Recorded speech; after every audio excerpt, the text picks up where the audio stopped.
Bonsoir, Victor. Sans Sabrina. Bon, j'ai parlé un petit peu plus tôt de ce fameux discours à la nation qu'a donné le Donald Trump hier soir. D'abord, toi, t'en as pensé quoi?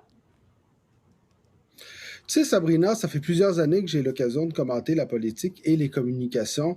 Et à chaque fois que j'écoute Donald Trump, je me rends compte que la limite de ce qui est inacceptable continue à être acceptée finalement.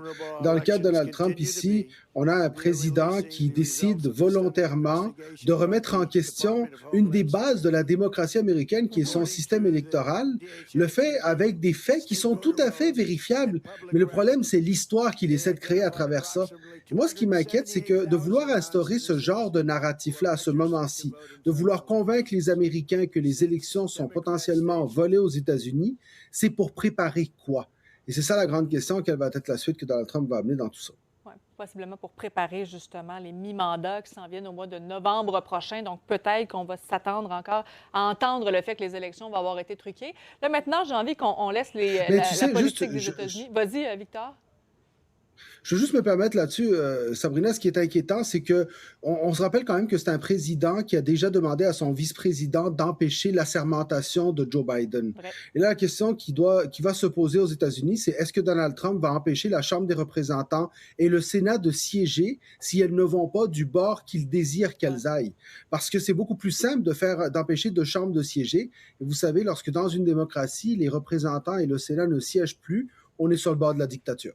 Tout à fait, effectivement. Puis maintenant, bon, j'ai envie qu'on laisse les États-Unis de côté un petit peu pour parler d'un autre sujet. Bon, le gouvernement qui a finalement donné le feu vert pour la rénovation de l'intérieur du stade olympique. Qu'est-ce que ça représente, en fait, que finalement, on puisse rénover le fameux stade olympique?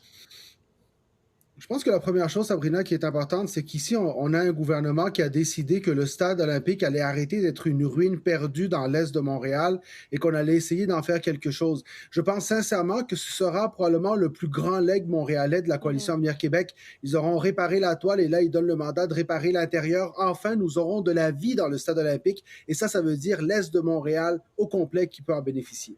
Oui, le feu vert a été donné pour tout ce qui est des rénovations, mais le budget n'a pas été dévoilé encore. Est-ce que ça, c'est quand même un élément qui est inquiétant dans tout ça?